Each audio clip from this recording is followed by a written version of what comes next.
Changing স্যান্ডউইচের ক্ষেত্রে চিরন্তন সত্য বলতে আমরা কি বুঝি? বরফ পানিতে ভাসে। Ice float, FLOAT, floats on water. Float মানে কি? পানির উপর, তরল পদার্থের, খালি পানি না, তরল পদার্থের উপর কোনো কিছু ভেসে থাকা অর্থে ফ্লোট শব্দটা ব্যবহার করা হয়। ফ্লোটটাকে তৈরি করা হয়েছে কোনো তরল পদার্থের উপর কোনো কিছু ভেসে থাকা অর্থে। ভেসে থাকা, বরফ পানির উপর ভাসে, স্বাভাবিক। বরফের ওজন যদি 100 কেজি হয় তবুও পানিতে ভাসবে। কথা ক্লিয়ার?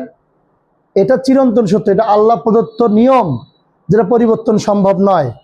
তাহলে এটা চিরন্তন সত্য। চিরন্তন সত্য বাক্য যদি কোনো কাজ করা বোঝায়, কাজ করা বোঝাচ্ছে পানির উপর বরফ ভাসে, এটা একটা কাজ করা বোঝায়, ন্যাচারালি এটা কাজ করা। হ্যাঁ, যদি ভার্বের, আমি তো আগেই বলছি লামিয়া, তাই না? ভার্বের সাথে যদি এস বা ইএস থাকে, মানে চোখ বন্ধ করে তোমরা ডাজ দিবা। ওকে, শুরুতে আমাদের নিয়ম অনুযায়ী কি বসবে? ডাজ। ডাজ দিলাম না, যেহেতু আমি নট যোগ করবো সেহেতু কন্ট্রাকশন ফর্ম দিতে হবে, কন্ট্রাকশন ফর্ম। আচ্ছা, doesn't ice float, float on water, টির উচ্চারণ ড, ঠ বা ড, যা হোক। এখন doesn't ice float on water. এখন প্রশ্ন হচ্ছে, স্যার আপনি এই জায়গায় এসটা কি করলেন?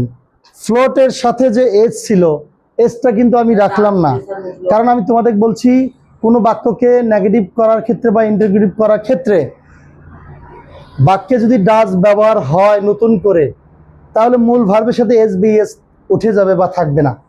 এখন শারমিন এই জিনিসটা মুখস্থ রাখতে হবে। সূত্রে বলা আছে কাজ করা বোঝায় এমন বাক্যের ক্ষেত্রে এবং সেটা চিরন্তন বাক্যের ক্ষেত্রে, সেটার ক্ষেত্রে কি করবো? আমরা শুরুতে ডাজন্ট ব্যবহার করব। ডন্ট, ডাজন্ট, ডন্ট বা ডাজন্ট। যদি থার্ড পারসন থাকে ডাজন্ট, না থাকলে ডন্ট। ডন্ট, ডাজন্ট বা ডন্ট প্লাস সাবজেক্ট প্লাস বাকি অংশ, তারপর প্রশ্নবোধক চিহ্ন। আমরা যদি এটা খুব ভালো করে মনোযোগ না দিই, আমি কিন্তু আগেই বলছি ইংরেজি ভাষা বা ইংলিশ শব্দটা, এই ইংলিশ শব্দটা তার কাছে মানানসই যে এই শব্দকে আপন করে নেয়।